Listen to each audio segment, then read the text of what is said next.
What's up, everybody? Welcome back to another DFS Army Bold Calls season-long fantasy football podcast. My name is Kevin Allen. I'm your host today, and I've got my man, the fantasy football goat himself, season-long Says, on the line with me. What's up, Says? Oh my God, new technology, baby. This is our first podcast together on StreamYard, so we're going to give it a shot. Hopefully it sounds better as the podcast has been getting a little bit more views and subscriptions. It was time to step up our game with our technology. Ain't nothing wrong with stepping up our game, my man. And you were sounding good through that microphone, so I think it's working out so far. And the topic for today, we are sitting here on August 10th. Week 1 of the preseason has mostly been played out. There's been some injuries. There have been some trades. There have been some changes. There have been some coaches' blurbs that change everything. So what we're looking at today is, ADP movers, who's on the rise, who should be on the rise, who's moving down. We're going to go through every position. We've already broken down every position this season, and you're going to actually hear a lot of names that we've actually discussed earlier as potential movers and shakers actually happening. So a little pat on the back action might be coming real soon. So, brace yourself for some of that, especially from Says over here. My man was nailing some of these future events like Nostradamus a couple weeks back. So pretty freaking impressed, man. Get in that noggin. All right, let's just jump right into this thing because, we've got news coming out like crazy. We've got week 1 of the preseason sort of in the books. We haven't had many injuries though.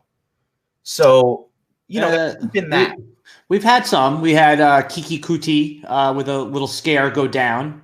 We haven't had any major season enders. We had the Giants wide receiver decimation, but I don't think anyone was really depending on Corey Coleman more than a last round flyer. So you're right. We've avoided major catastrophe to AJ Green. We got to talk AJ Green at some point.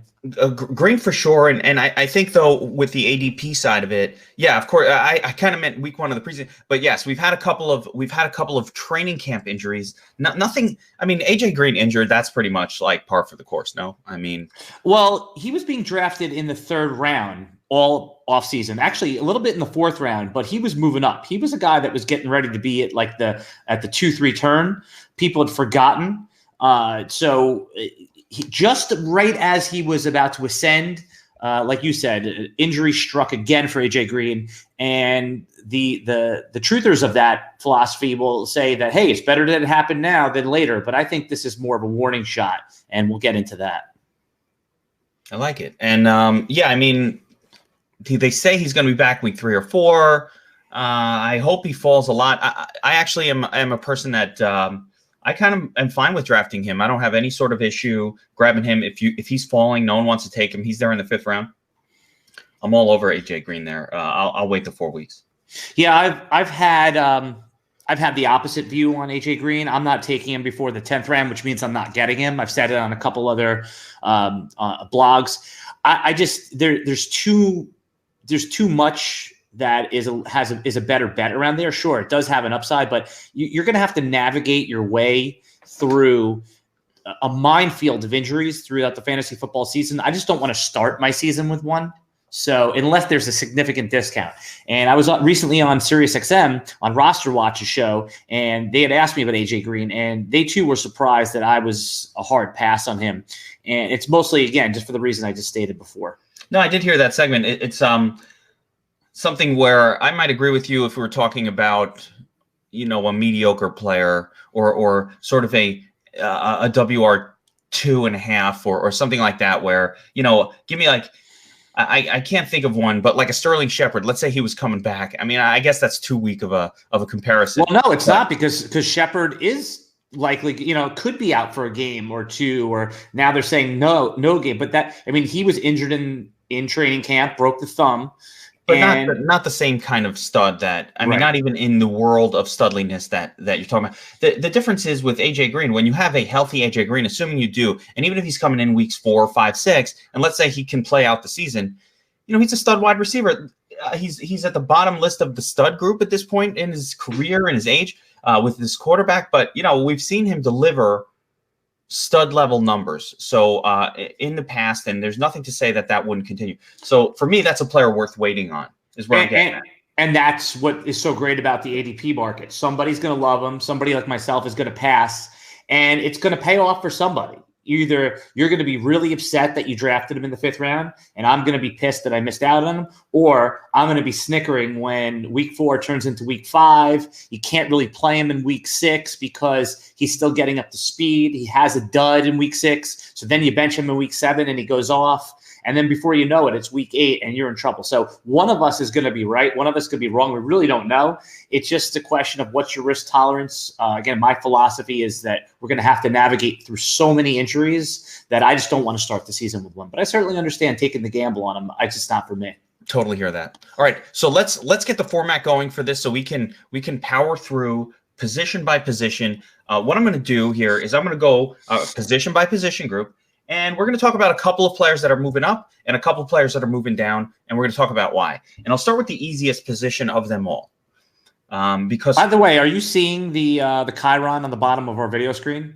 I'm seeing it, man. ADP. Yeah, see? Look, our new technology. For those of you who are listening on audio, we also have a video component on YouTube, and I'm going to be posting that on my YouTube, on DFS Army's YouTube, and we have the Chiron on the bottom that has the subject of what we're talking about. So we're playing around with that. We have leveled up on our technology here. Thank you, Cez, for putting that together. Level up. All right, let's get into it. Quarterback position. All right, now quarterback is going to have less movement in general over the course of preseason. These are pretty stable characters, but I do want to talk about Lamar Jackson.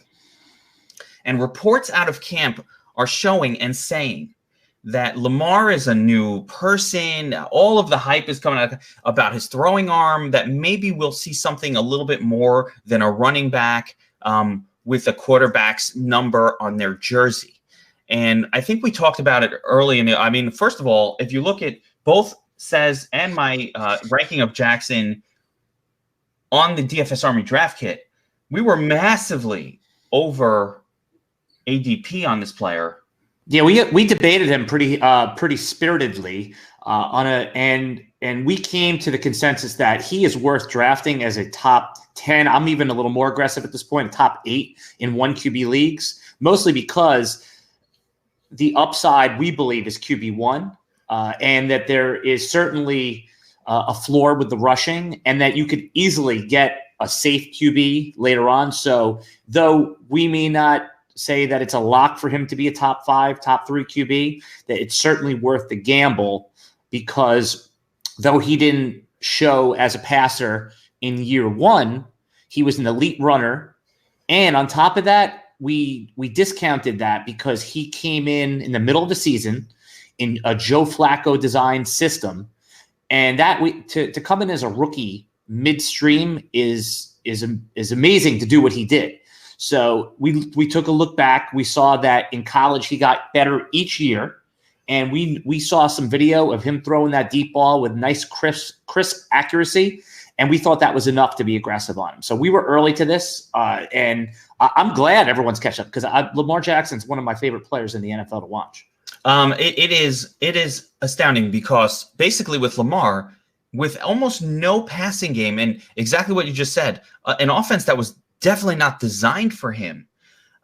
We were looking at a guy who was putting up 16 points almost as a floor lock every single week. And if only he could get some passing statistics going, that would get to a comfortable 20 plus points kind of number. So that would be my projection for Lamar. If he could get the passing game going, this guy should be about a 20 to 22 points in a game type average quarterback, which puts him way up there. And you could see him having like 40-point blow-up weeks. You could see him having like that Michael Vick where he rushes for 120 yards and 2 rushing scores, and then throws for like 180 and another passing touchdown. Like, you could see those like crazy weeks.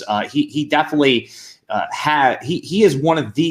he is the most elite running quarterback since Michael Vick. And a lot of smart people think that he is even better than Michael Vick. And Michael Vick upside is pretty fucking awesome just on its own. And Mark Andrews, the second-year tight end, looks like a star. and all this. I mean, every day there's a new video of him making acrobatic catches and having this beautiful connection with Lamar Jackson. People are down on their receiving core as a whole, but I think that his connection with this athletic tight end, Mark Andrews, is something that we need to watch, and we're underestimating. In fact, when we get there, I've moved Mark Andrews significantly up in my tight end rankings. But Lamar Jackson, we're heavily recommending to the DFS army to go get Lamar Jackson. Now, what about one more correlated player to Lamar? Because I love him in my correlations DFS style, and that's my man Hollywood Brown. Now, first round draft pick, first or second round, Hollywood? Hollywood was the first receiver taken off the board in the entire NFL draft. He was a first round receiver. No one loves him. No one talks of him. But the Ravens don't have any other wide receivers on the team. There's none. You can't name one. Oh, I just threw that out there. You just got served a challenge. Name one. Okay, so you're talking to the wrong guy when you want to name depth chart. Yeah. But no, I understand what you're saying. I understand what you're saying. But this is okay. Let's just go through that depth chart. So Hollywood Brown was one of the fastest guys at the combine, if not the fastest. The ding on him was that he was starting with an injury. He had a Liz Frank injury. By all reports, he's looking all right. He's looking good. And he fits the style of play that they want to do with Lamar. These short passes, he can get open. And he's not a big guy, but he's super fast. He can beat you deep, Hollywood Brown. So you're smart to be on him. He's getting ignored in rookie drafts, pushed to the second round because of the injury. I think it's also because of the situation. I think people simply don't think that the Ravens can produce a quality wide receiver score in a game. And that's a common mistake that fantasy football players, including ourselves, make. We think because it hasn't been done before that it can't happen now. And fantasy players think that all the time. They don't examine what's plausible. They examine what's happened already and then carry that forward. Now, getting back to the depth chart, Miles Boykin, who is the rookie they drafted in the third round, has looked like the star of Ravens camp. He was at Notre Dame. He's fast. He's pretty big, too. And it looks like he's in line for a starting gig. Now, this could be somebody that's flying under the radar in fantasy drafts and certainly in rookie drafts. In the beginning of rookie draft season, he was going late round 3. I think now he's probably like an early round 3, late round 2. But Miles Boykin is a name to watch. Now, he is a rookie and he's a wide receiver, so we know that they're going to have their growing pains. And then, nobody likes Willie Snead. He's there. No one likes Willie Snead. No. And then they have a smattering of tight ends. They still have Hayden Hurst, who, again, by all accounts, has not looked the part, but Mark Andrews, who looks like a future star. And I know it's an ugly name, but Nick Boyle has been useful throughout training camp and could be part of their passing game. And let's not forget that Mark Ingram is capable of catching passes, and they drafted rookie Justice Hill, who is a speedster that specializes in pass catching. So they're going to be throwing to a lot of people. I don't know that any one receiver is going to be a dominant target hog, but I think this bodes well for Lamar Jackson.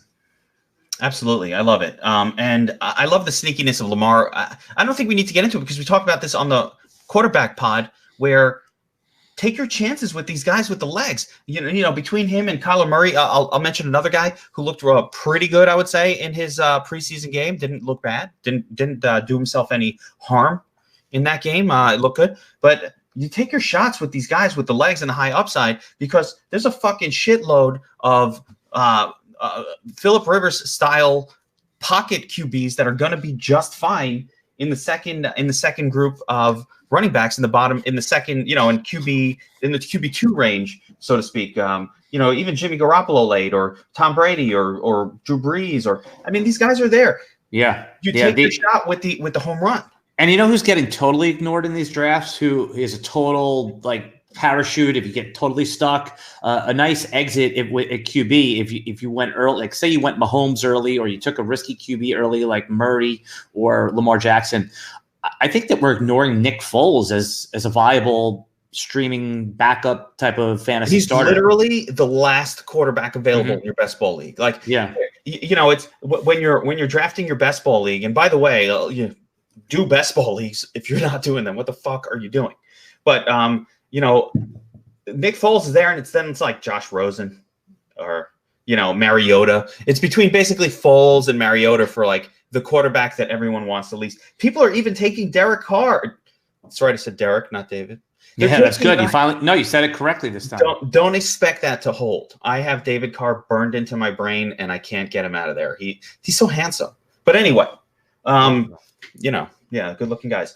So Nick Foles is like, you're making a decision between, like, I don't know, do I want Dalton, Joe Flacco? Like that, those are the only ones worse. But the answer to that is no. But, I mean, I definitely want Foles above those guys. Yeah. Speaking about QB ADP, man, have you seen did you get a look at all the rookie QBs, Kyler Murray, Dwayne Haskins, and Daniel Jones? They looked pretty, I thought all three of them looked really good. Yeah, all of these guys, I mean, it's hard to do a lot of judgment after week 1 of the preseason. I'm especially the pocket quarterbacks, but yeah, Daniel Jones looked good. I did not get to see the other rookies. I didn't see Dwayne Haskins. I didn't see any of that game. But I think these guys are all on the right track. Do we even know which ones are gonna now with the Giants and the Jones situation? Again, we're getting more into 2 QB league level type players and whatnot. I don't think any of those guys are fantasy relevant this year. Dynasty. The reason is also we're getting on the Slack chat, the season long, we're getting a more than I anticipated dynasty questions, which is great. I love dynasty. I'm a dynasty player, dynasty addict, just as you are. So you're right though. But we could table that because really want to focus on best ball and single QB season long strategy. Hell yeah! All right, so let's move on because quarterback position. There's only so much that's going to change week to week. Let's move on to the running back position where a lot is happening. And we've got a couple situations. I want to talk about Zeke Elliott just for a second. And the reason I don't want to get too deep into him is because we don't fucking know. Sorry, we don't fucking know. We don't know. And that is an interesting question. We don't know. And what if you have to draft today, tomorrow? What if you have to draft in a week from now and we're still in the same situation? So what I think the DFS Army listeners want to know is, where do you draft him if this is the situation that you're faced with when you're drafting? Where are you comfortable right now in a 12-team PPR taking Zeke? If you're on the clock and you have your $100 in, are you taking him in the top 5? Are you taking him in the first round? How are you handling this? I'm going to tell you how I'm going to handle it. And there is a little bit of recency bias going on here. I did have Le'Veon Bell on a few teams last season. And, it wasn't a pleasant season for me, even though I still won our Dynasty League with Le'Veon Bell. What? But that is true. Yes, I did. But, I mean, in general and overall, it's not a pleasant season when your first-round pick doesn't show up to play. So it's like, all right, we know Zeke Elliott is RB1 upside. His floor, if he plays, is not RB3 or 4. Yeah, he's RB overall 1 upside. That's what I said. Yeah, number 1 overall. He's, top 4 on a bad year. So that's what we know of Zeke. Am I going to take him in the top 4 right now? He's talking about holding out. There's 2 seasons left. His team would be stupid to give in to him in some ways because you're setting a precedent that even with 2 years left on your contract, you hold that. So this is a situation that's very, very sketchy. I do think they'll get it handled. I see both sides of it. I see, like, from the team perspective, them saying, hey, let's not set a precedent. But also, that goes into the whole running backs don't matter debate. And if I'm a Zeke, this is what I would my narrative would be. If running backs don't matter, then Dallas, why did you draft me with the 4th overall pick? If I don't matter, take running back in the 3rd round. Obviously, most running backs are probably replaceable or fungible, but at the margins, at the top, they do matter. So, again, just to repeat, Zeke was taken with the 4th overall pick in the real NFL draft. His narrative from his agent has to be, hey, I do matter. So I can't sure, maybe running backs don't matter as much, but I do. So if you're the Cowboys, if you're Jerry Jones and you think that you could win a Super Bowl in this short window, you probably are incentivized to come to the table and get this solved. I believe that this one will get solved. I'm not so sure about Melvin Gordon, which we've touched on or we can touch on. But so right now, I'm going to tell you what I did. At this point, I'm not taking Zeke Elliott. If I'm drafting today, I'm not taking him ahead of the other 4 stud running backs. Well, 3. So easily drops to the bottom of the Kamara, McCaffrey, Barkley grouping. All right, you taking David Johnson above him? that's where I'm starting to really. I have Le'Veon Bell above David Johnson, and me too. That's where I'm starting to really, and we'll talk about Le'Veon Bell, but that's where I have to think about it. That's how about the elite receivers? You taking Hopkins, and all the Michael Thomas, Julio Jones, like where? That's what I'm saying. Like tell the listeners where you're taking him. I think as of right now, I'm taking him right after Le'Veon Bell. Okay, so you're taking him at 6. Yeah. Now it doesn't have to be ADP of 6 because sometimes that means you can float it down to like 9 or 10 overall. But I'm in terms of my running back ranking for him at this moment, and I actually debated dropping him below guys like Nick Chubb and Joe Mixon as well, just because with those guys, at the very least, you're getting a 3-down pass catching / running full, full all the tools running back. Whereas with Zeke, again, you're really introducing a lot of risk into your lineup until this whole holdout situation is cleared up. The minute he's cleared up, he's my RB2. But as of right now, Yeah, but again, if you're drafting today, if you're drafting tomorrow, this weekend, if you have an early draft, you don't get to move them back and forth. You just have to make your pick. Well, the negative is this, right? If we're closer to that's the challenge of even trying to. I think people just have to understand the risk and make their own decision. Like, in the end of the day, what's happening with this guy is we don't fucking know if he's going to play. We don't know if he's going to play, or we think he'll probably play, but we don't know. So if it was closer to the draft and he's still holding out, let's say your real draft is 3 weeks from now, and this motherfucker is still holding out 2 weeks from now, as it's that's about when people will be drafting, and this motherfucker is still holding out. You gotta be worried. You gotta be worried. Now he's missing all of training camp. Now the injury risk is higher on a player who hasn't been through a full camp. These guys always get soft tissue injuries when they don't go to training camp, and then they get thrown to the wolves too quickly. Training camp is very, very important for these NFL players. It happens all the time. So the longer this goes, the less I want high exposure to this player at the top of the first round of the draft. Simple as that for me. Yeah, and for me, how I'm handling it. If I was drafting today, I'm probably pushing him to the very back of the first round, meaning I'm taking the big 3 running backs, David Johnson, Le'Veon Bell, also over him. So that's 5 guys. I'm taking Hopkins, Michael Thomas, Devontae Adams first. So right there, around pick 9 or 10, that's where I'm comfortable taking Zeke today if I was drafting.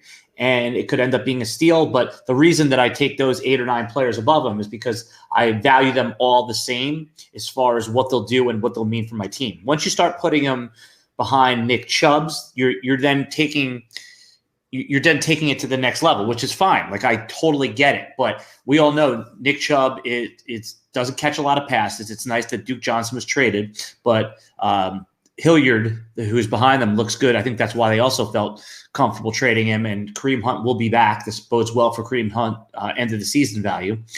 Dalvin Cook has always had his injury concerns, so you're then putting him at the next level. By putting him where I put him, you're still saying that, okay, this guy's a first-round pick, and I'm cool with it, but I'm just taking the guys that don't have any risk first, or less risk first. So it's a decision, like you said, that the DFS Army will have to make on their own. We can't tell you what to do. We could just tell you what we would do. I think the situation is clear. Everybody who's watching this you understand the situation, you understand the risk, assess the risk. That's what we do as gamblers in general. We're assessing risk and making decisions based on those risks and living with those decisions that we made, regardless of what happens. We know the risk going in. We made a decision, and we live with it one way or the other. And we accept that. Let's say this guy holds out and you took him pick 11, pick 12. You say, you know what? Hey, man, I knew the risk going in, and if this motherfucker was playing, I probably win my league. So I took that shot. And, let me try to still win it, even having maybe not had the best first-round pick or not. That's the risk, or passing up on him is the same risk late in the round, early in the second round. He's still sitting there. You pass up on him. That's a risk. You're taking a risk that he does play, and you just passed on a player that could win you your league that was the number 1 pick. So there's a risk in taking him, And as it goes down, and as the ADP comes to you, and you're picking 12th overall, you're over there. There's a risk in not taking him, and that's the decision that you make as a player. Nobody can make it for you. We don't fucking know. Now let's move on. I know you want to talk. We move on to more players. See, I can see the screen, so I know what you're doing. One time I'll have a screen on so you can see my crazy shit going on here. But I want to talk about some other players that are moving up and down. And you mentioned, and we both mentioned, Le'Veon Bell ahead of David Johnson. Now, my man Le'Veon Bell said something very important in training camp. He said, I would draft me in fantasy football. Why do I love when a player says that? Because that means he's aware of who's paying the bills. So we've seen players go, I don't care about your fantasy team. Le'Veon Bell isn't apologizing to his teammates. He's not apologizing to the owners. He's not apologizing. He's apologizing to the guys who actually pay for Sunday ticket. He's apologizing to the fans who know. Listen, the fantasy football community are the most passionate NFL fans. They're what has allowed the NFL to grow. The gamblers and the fantasy players. So by him saying that, he's hyper aware of what powers the engine here. So I like that. I like that he knows who he's accountable to. He's accountable to us, the fantasy players, and that bodes really well when somebody's aware of what drives. So that alone is reason to move him up. He looked like he was in amazing shape. So you know what's going to happen? Those who are fading him, and again, I mean, I don't know what's going to happen, but in week 1, when Le'Veon Bell has 125 yards, a rushing touchdown, 6 catches for 60 yards and a touchdown, we're like, oh yeah, that's right. Le'Veon Bell does things like that. Now I know the Jets offense is perceived as worse than what he came from in Pittsburgh, but this is an elite player and he's an elite pass catcher. He has been paid to be the straw that stirs the drink in the New York Jets offense. And I just don't see any other reason other than recency bias why we wouldn't put him in the top 5 and now the top 4 with the Zeke uncertainty. What I'm saying about Le'Veon Bell is this. What other stars do the Jets have that are going to command the football on offense? This motherfucker shines so much brighter than everybody else on this Jets team. And I think the Jets offense is going to be a little bit better than people expect. I think Sam Darnold is getting overlooked because of all of the Baker Mayfield hype machine that's going on right now. Love Baker Mayfield, good player, very good player, has amazing weapons. Sam Darnold looked fantastic at the end of last season. He looked like a very competent NFL level quarterback. All reports are this kid is doing everything right. He's looking right in camp. He's a leader.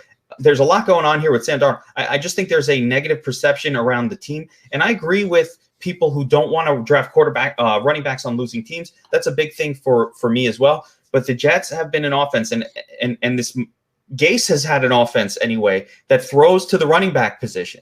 So we're not talking about the Texans and a team that refuses to fucking throw to their running back, no matter what they do and no matter how open they are, they virulently refuse to throw to him. We're talking about the Jets who throw to their running backs, who have produced quality running back play in recent seasons, even though it's not been one guy. It's been like split between Bilal Powell and Chris Ivory, all these different names that would together combine for maybe a pretty decent game, even in the losing times.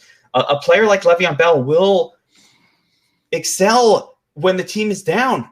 He's on the field in the third down. That's where he does his best scoring. So yes, please, I'll take it. And I still see him going at like pick 9, pick 10, sometimes pick 14. I mean, and I get it. You know, some people like the receivers in the middle. I'm still taking Le'Veon Bell in the 4 to 7 range, and anytime after that is great.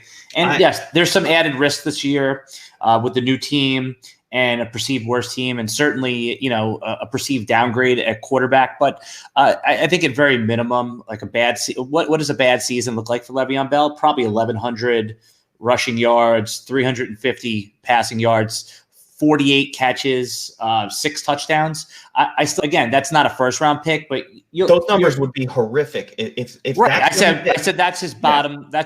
That's like his 30 percentile outcome.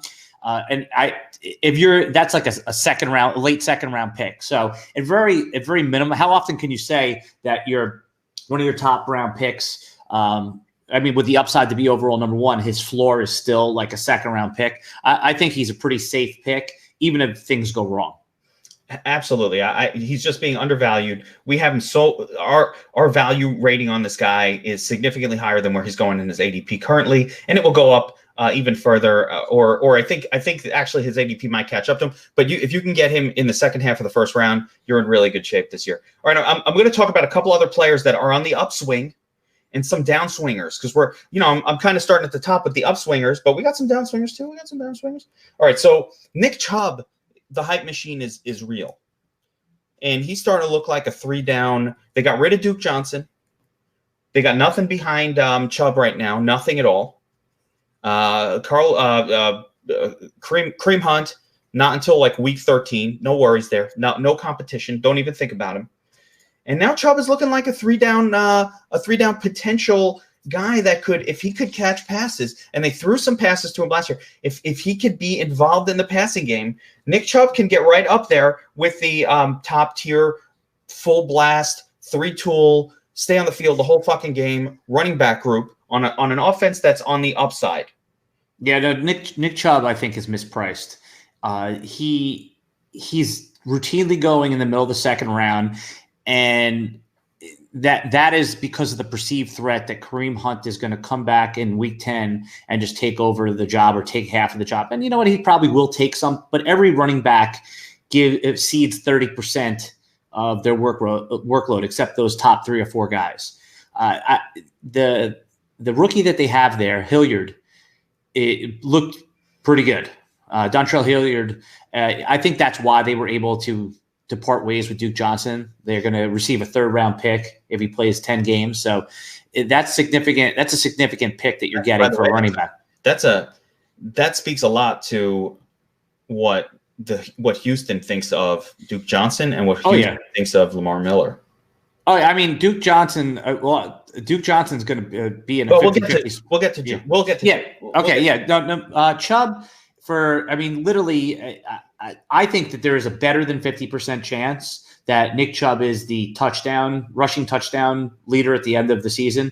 I think we could be looking at like a 15 to 18 touchdown season easily, and I think the floor is like 10. So you're going to make your money in a good offense with Nick Chubb. Even if he is not a prolific pass catcher, he's going to catch 38, 40 passes. If he gets the 38, 40 passes, he's going to deliver super stud results. Yeah, I mean, spectacular. I don't mind. I've seen someone take Nick Chubb at like pick 7 before, and the room oohed and awed, but that doesn't seem that crazy to me. I could see taking him before James Conner, certainly, definitely before Dalvin Cook. So a lot of times we get locked in, like this guy's a 1st-round guy, this player's a 2nd-round guy, and then we get shocked when they get jumped ADP, especially in the higher round. I think there's a massive drop-off when you get to – you literally just named the group, and I'm going to throw Joe Mixon in there, the group of 4, which I consider sort of their own tier, and then there's a massive drop-off from there. So once you get past Cook, Chubb, Connor, and Mixon, and we can order them how they want, I'm going to put Nick Chubb at the top of this group right now. Man, if I could fucking differentiate between Mixon, Connor, and Cook, I have a very hard time differentiating between those 3. Ask me which one I want more. I change it from look to looks. There are days I like Dalvin Cook a lot. James Conner, we know what the Pittsburgh Steelers offense does for running backs. Joe Mixon, 3-down guy. Very tough to choose between this group, but I like all of these running backs. It's just very tough to order them for me, and I'm going to put Nick Chubb at the top of the list right now. Yeah, I mean, if you look at the DFS Army draft kit, which is available to all subscribers, I have Chubb as my RB7 right now, so he's there, he's been there, and again, I don't like to constantly move my rankings. I like to tweak here and there, but I think we have to remember what we thought. We did all that research. You did all the work. We put a guy there, and unless there's news that moves him, we kind of have to keep him there. And I get it because the Dalvin Cook is a perfect example.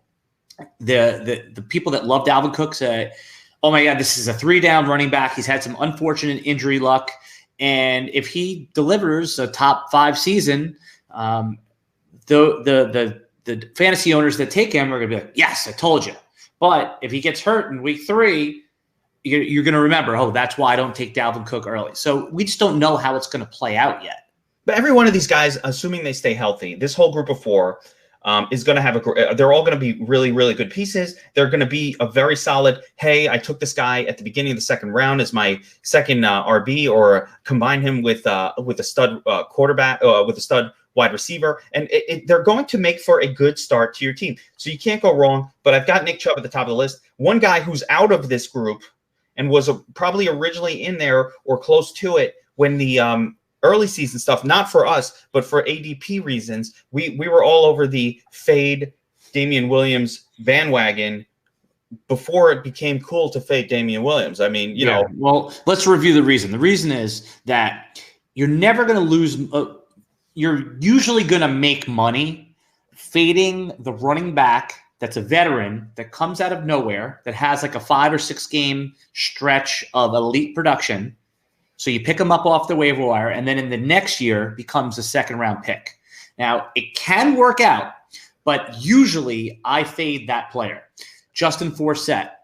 And there's a whole list of guys like that. Is the textbook example. And especially someone that's been in the league, because a 5-6 game sample, right? It was, and the counter argument was the lead running back in the Chiefs offense is going to be a great producer. But we just, again, and it could work out. It just feels like there's more risk than necessary. In the third round, that risk is more palatable because most third-round picks are going to bust, even though those seem like good players. I personally, my strategy is to fade that vet that's been in the league, that comes out of nowhere, and then is a second-round pick next year. Now he's falling there because Andy Reid came out and said that it looks like they're going to use a committee, but I mean, who knows? We really just don't know. I just think there's better bets in the second round than I want to read the note I put in on Damian Williams in the draft kit, and this is from this draft kit that we put together was done probably almost a month ago. So early July this was done, and my note here says Williams is a dangerous player to draft. Nice run as a starter. A lot of what you just talked about, and I include the word buyer beware here. Buyer beware. Talk about Carlos Hyde looming large as a backfield mate for Williams. And this is what you're going to see. This guy is old. I think a lot of people says we're not aware that Damian Williams was old. And I think that's what's maybe catching up to him, that he's a 27-year-old player, because you say, hey, I never heard of this fucking guy. Oh, he looks great at the end of last season. Oh, this is some UDFA that came. No, this is a guy who's been floating around forever. And he's a good player. Your Justin Forsett example, as I think about it now, is really, really perfect, because that was a guy who'd been around forever. He's not doing it. This is people who are TJ Yeldon truthers. Yeah, another good example of that, like where the guy that came out of nowhere for a 5-game sample was drafted in the second round the next year and didn't produce, was Peyton Hillis. I don't know if you remember. I do. That's years ago. So again, that's like 8 years ago, 9 years ago. The Forsett example is like 5 years ago. It does happen. It does happen. Now, once in a while it works out. Arian Foster, you pick him up, great, next year. But he also was a younger player. We're talking at the time. I think he was an undrafted rookie. So his issue was more just coming in with no pedigree more than anything else. Right. The example that we're really saying is the veteran that's been around. Yeah. All right, let's keep going through this list, because there are more movers and shakers, but move down Damian Williams on your draft, guys. This guy is going to be splitting carries with Carlos Hyde at this point, and he's already breaking down in the preseason. When a guy is 27 and has never carried a full workload, he's old, and what ends up happening is he can't handle the workload. It happens. We're not saying don't draft Damian Williams. Let's get that straight. We're just saying I would leave it alone in the first 2 rounds. So anywhere in the third round, I'm very comfortable with it. You're going to hear names that you want to take ahead of him. Still, yes. Marlon Mack, Fournette. Fournette's looking good. Josh Jacobs, Todd Gurley, still unsure. Are we moving Todd Gurley yet? Do we know anything? Has anything changed?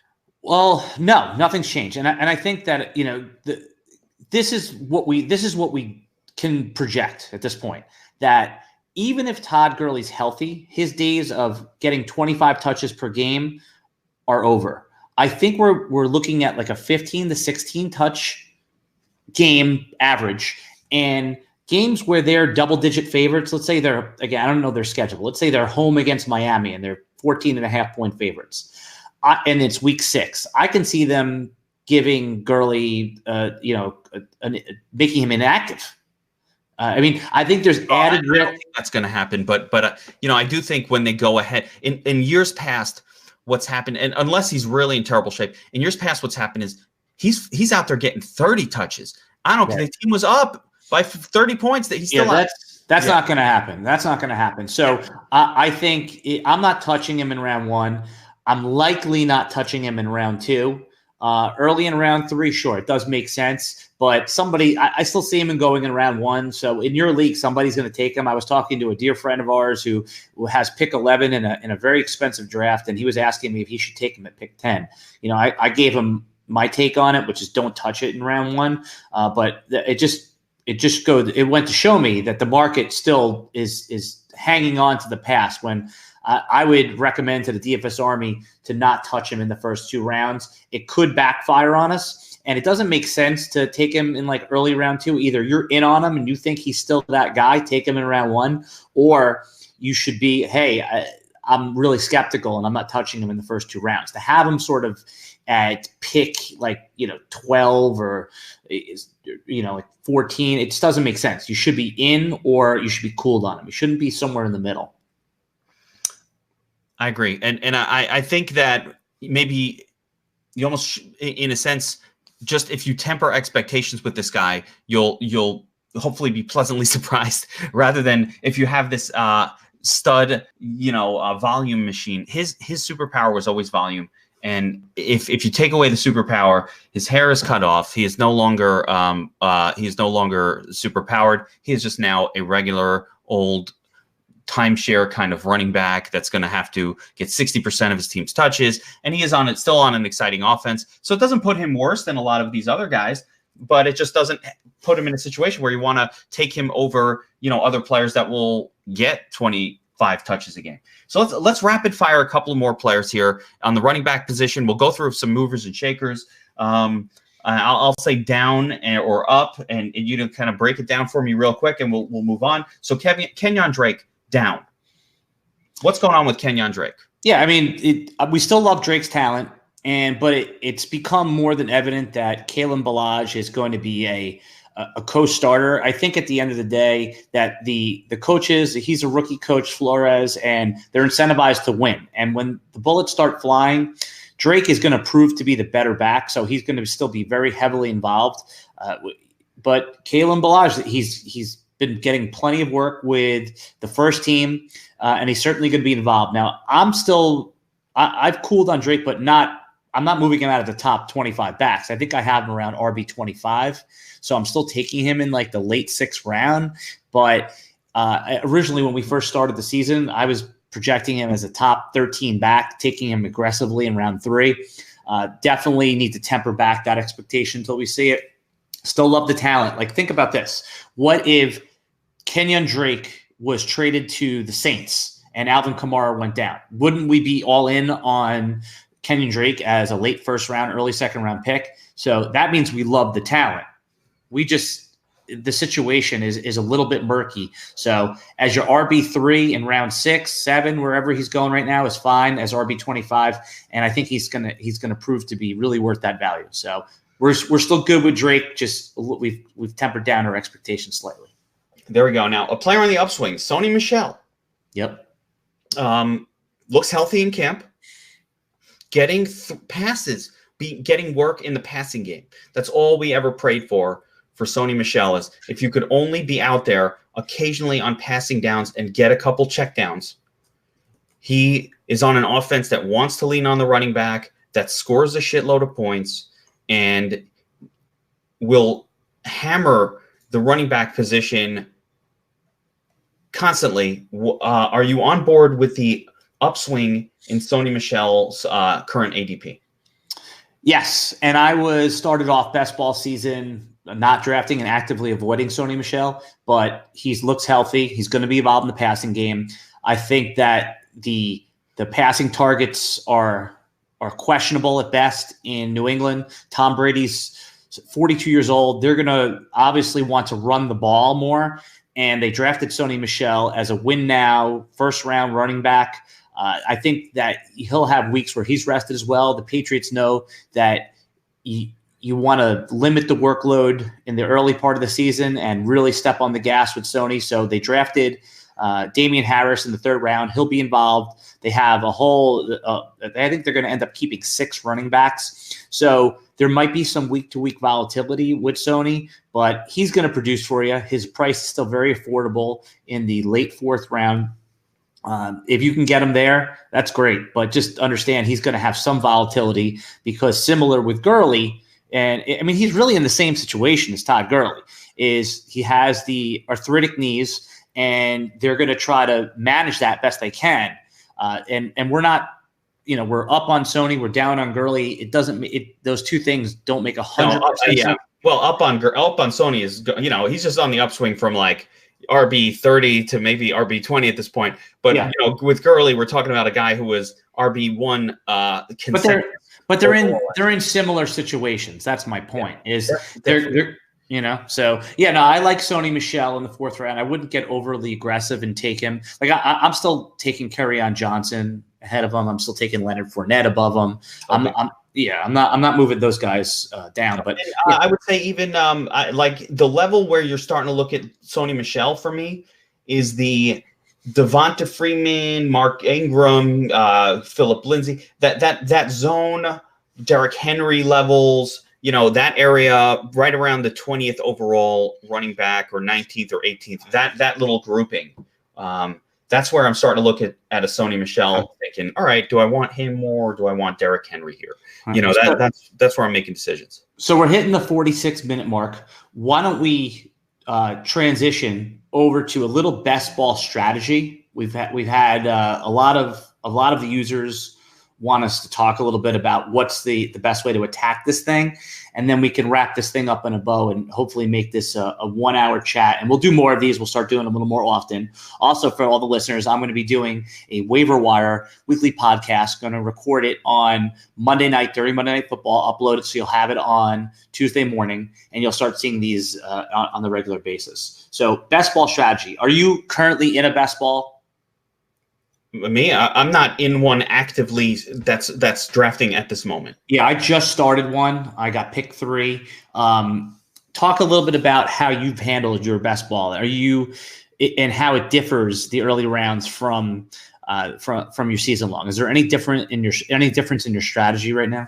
Big time, and I have an overall different approach to best ball leagues than other people, because my goal in the best ball league is to load up on running back starting talent early in the draft, with the idea being you can find a lot more sort of talent at wide receiver later in your best ball draft. Whereas when you're taking late round running backs, you're taking handcuffs, you're taking guys that probably aren't going to play very frequently. So the challenge for your team is what happens in best ball is injuries go crazy. You get injuries to every position.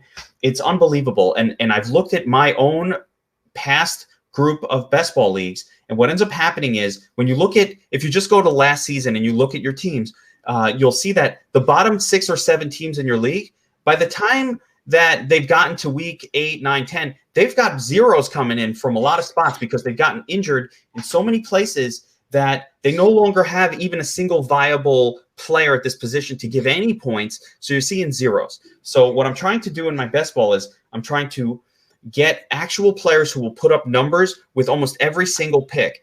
Now, when you wait on running back in a best ball league, what you end up having to do is in that zone of these beautiful middling, high volatility wide receiver zone, where normally you'd be taking these guys who will probably have big weeks every now and again. Your Dante Moncriefs, your John Browns, your names like your Hollywood Brown, all of these guys that, they're probably not going to be weak to the Buffalo wide receiver group, some of the secondary wide receivers to some other teams, I can throw out names, but the Christian Kirks. You're in this whole zone where now I can't take these guys who I know will actually be productive. Instead, I've got to start grabbing at fucking backup running backs that probably aren't going to do shit unless their starter goes down. So I don't like that approach. What I'm doing is I'm trying to solidify my running back position with 3 or 4 picks out of the first 5 picks in the draft a lot of times. So that by pick 5, I've got 4 actual starting running backs on my team that are going to play every single week. And, number 4 is probably not that good of one, but he's just there to back up the first 3. So I'm actually grabbing a bench spot running back a lot of times before I've even come close to filling up my team, because I just feel that you can get wide receivers in the 7th, 8th, 9th, 10th, 11th round that let me scroll to some of these names here so I'm in front of me. But like your Curtis Samuels of the world, your Geronimo Allisons, your Anthony Millers of the world, John Brown, all of these guys that you can get late, Manny Sanders, all these great names that are sleepers and whatnot, and you're getting them late in the draft. I can't get good running backs late in my best ball league. I'm taking fucking massive. Are there any running backs late? There's a couple that I've warmed up to. I've been getting a lot of the Matt Breida types late. Ronald Jones, I'm still okay with. Matt Breida looks like one of the better running backs in the league. I mean, he's fast. He's just not super durable. So he's definitely one of the guys I've grabbed lately. I'm trying to think of some other late ones, but also the question I have for you is when you're doing roster construction, are you going 2 QBs or 3 QBs? And does that impact how you treat the tight end position? Do you go, if you get 2 QBs, are you going 3 tight ends? Are you going 3 and 3? What has been your approach to the tight end QB roster construction balance? I always have 3 and 3. I usually do 2 and 3, and this way I could have 8 receivers, because when you go 3 and 3, you give up a running back or a receiver spot. And do you know why I do it? I'm going to tell you why I do it. Because I tend to wait very long. Now, all right, let me qualify that. At quarterback, if I didn't wait very long and I have one guy that I consider a stud scorer, for whatever reason, if I'm in, sometimes I'm in a 6-man league. You don't know what you're in, right? I'm talking about a 12-team league. In general, in the 12 team, I've waited so long on quarterback that the names on my team are not going to be consistent scorers. You have your Mitch Trubisky's and your Sam Darnold's and your Jimmy Garoppolo's, that you're getting late to fill out that wait on QB strategy that I almost always use in best ball leagues. So that's the main reason for me that I do a third one, because I'm like, neither one of these 2 guys that I have already is really going to get me consistent 22 fantasy points at the quarterback position. So let me throw a third guy in there, just so if I'm ping-ponging back between those 3, that hopefully at least one of them every single week will get me around that 20-point margin. Yeah. So I'm trying to create a single good quality quarterback out of 3 mediocre talents, because even mediocre guys are going to have a good week once every 3 weeks or so.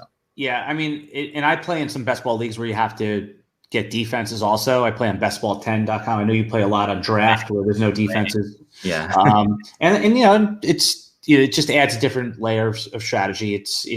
I like to mix up my best ball a little bit, but I've been attacking QB a little bit earlier. I've been wanting a premium QB in best ball lately, meaning like I don't go for Mahomes in round 2 or anything like that, but he's been falling to round 4 or 5, which has happened, believe it or not. And I've been taking him there, but I certainly been attacking Deshaun Watson in round 5 or 6, and then just waiting for, a floor QB, like we talked about Nick Foles or Carr or someone like that, Garoppolo late. And another strategy, there's 2 ways you can go with best ball. And I know a lot of the subscribers in the chat room that have been asking about the specific strategy is I attack running back, like you said early, get my 3. I'd probably get 3 running backs in the first 4 rounds, just because you want guys that definitely have job security. But I looked up some win rates, and that's not necessarily optimal. When you stack the elite wide receivers and just kind of piecemeal the running backs later in the round, that's a viable strategy as well. So I think really what the takeaway is for your best ball strategy is attack a position, whether it be running back or wide receiver. Don't go for a balanced approach where in the first 4 rounds you have 2 and 2, unless just the value falls to you. My strategy, and what I think has been working, is really load up and corner the market on either wide receiver or running back, and then find those high upside plays and some floor plays mixed in at the other positions later.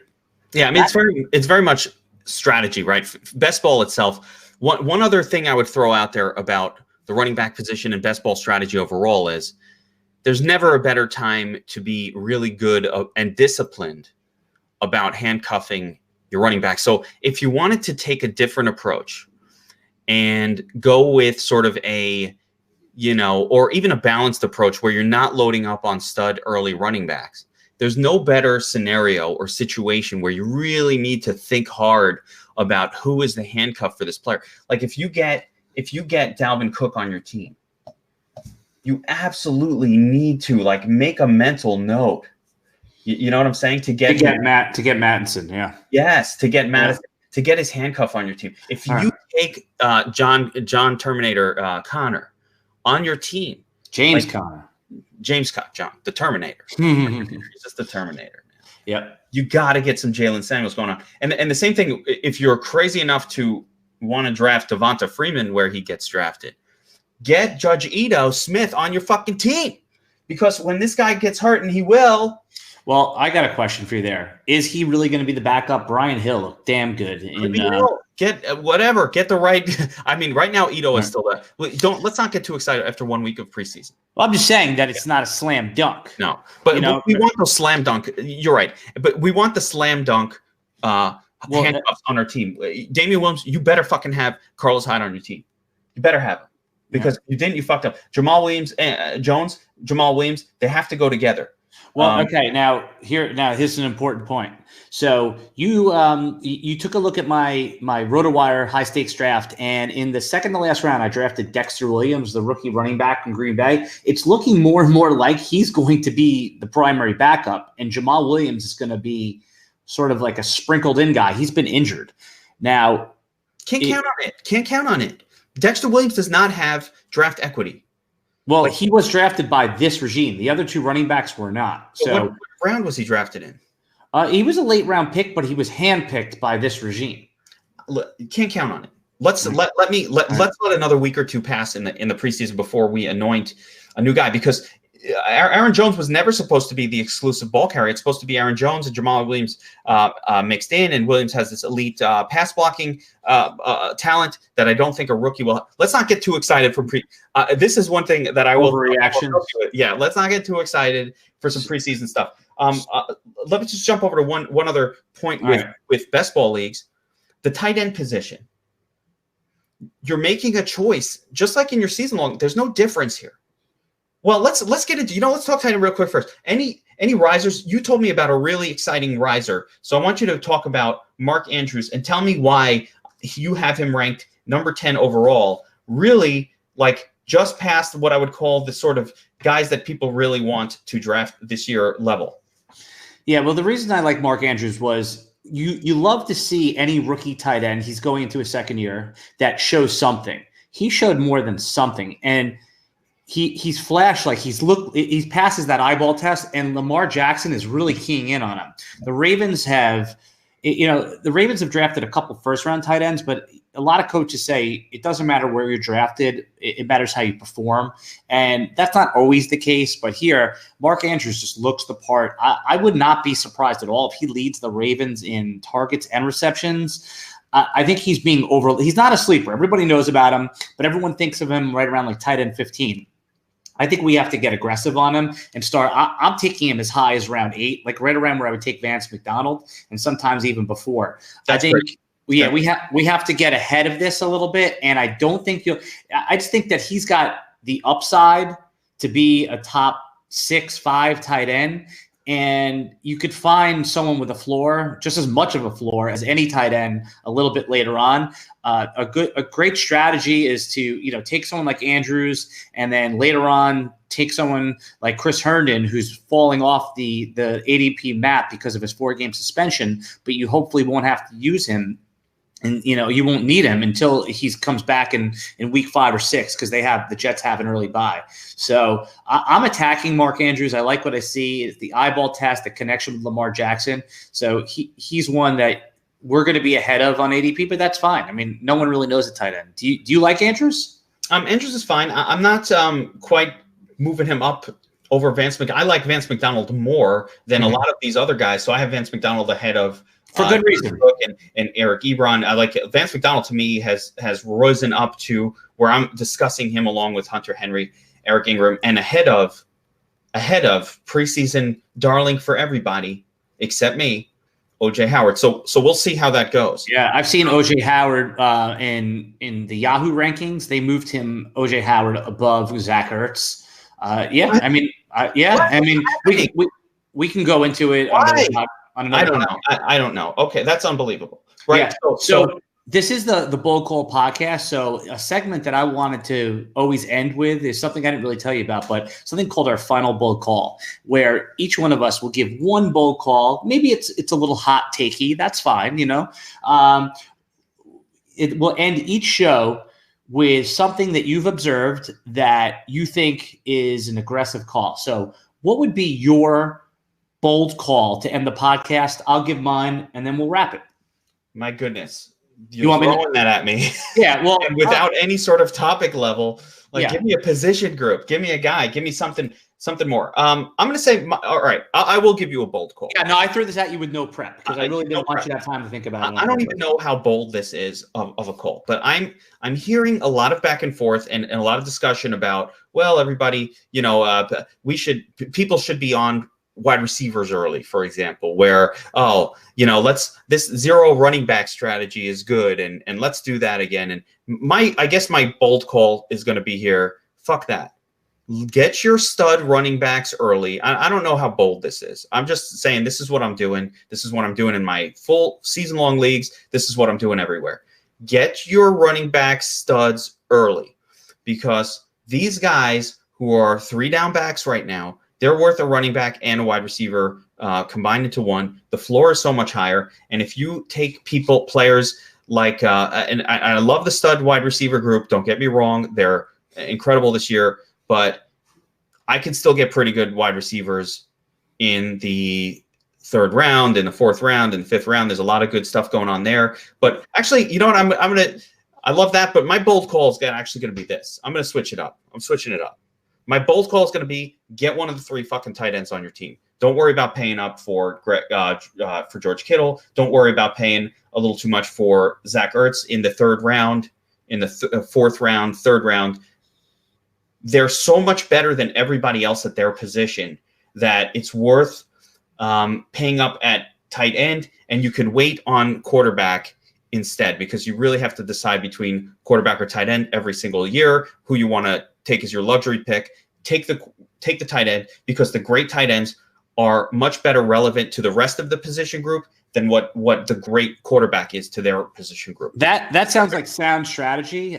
We were looking for something bold. All right, but that's fine. I'll give you more prep next time. Yeah, give me a minute to think about it, man. Yeah. No, okay. Here's a bold call. Now, bold call doesn't just think of the most outrageous thing you can. It's based on observations. And my bold call is for, as of August 10th, is that in PPR leagues, Chris Godwin will finish ahead of Mike Evans in fantasy points. Okay, that's a fair bold call, and I think it's reasonable in a PPR league. So we'll wrap here. Can I throw a bold call like Curtis Samuel will out? No, that's one of yours. I'm not going there. I'm not going. You think of it for next time. Let me think of it next time. Well, and also, coming soon, we're going to be doing a commissioners only podcast where only if you are a commissioner of the league should you listen to this, or if you are looking to change the rules in your league because you are sick of all of the garbage rules. We're going to come up with a list of at least 5, probably 10 things to debate, rules you should change this year in your fantasy leagues. We need to get that out there, man. People we're gonna do it. Our leagues. People plan our leagues. All right, man. Good stuff. Again, you've got a breakdown, some ADP movers and shakers, a little bit of best ball strategy behind us. We will continue with these. We're going to talk about the wide receiver position next. We're going to go over commissioner rules, changes for your league to make it more awesome. You got to listen to that one when it comes out. It says is like on the forefront of crazy commissioner rules. Sometimes they're not that good, and we gotta roll them back.